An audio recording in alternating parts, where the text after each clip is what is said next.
Bheemili beach అండి, SYS దగ్గర. ఇదంతా ఊరండి. ఇదంతా భీమిలి బీచ్ కనిపిస్తుంది కదండి, బీచ్ కనిపిస్తుంది. బీచ్ ఇక్కడ స్థలం సేల్ ఉందండి. ఈస్ట్ ఫేసింగ్ అండి. ఇలాగ ఈ స్థలం ఇలా ప్రహరీ కాపాడు కదా, ఇలాగ బీచ్ అనేది భీమిలి బీచ్. దగ్గరలో అది పార్క్ అండి, అదంతా పార్క్.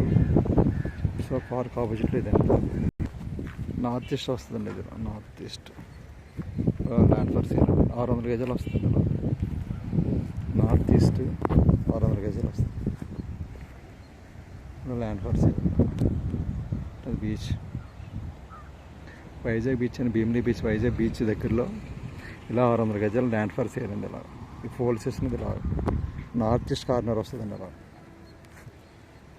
600 గజాలు వస్తుంది. ఇలా మీ గెస్ట్ హౌస్ కానీ, హోటల్ కానీ, హౌస్ కానీ, సో ఓయో రూమ్స్ కానీ, లాడ్జ్ కానీ, సంథింగ్ ఏదైనా కట్టుకోవచ్చు. బాగుంటుందండి ఇది. మీకు అదే బీచ్ అనేది కారిడార్ వస్తుంది.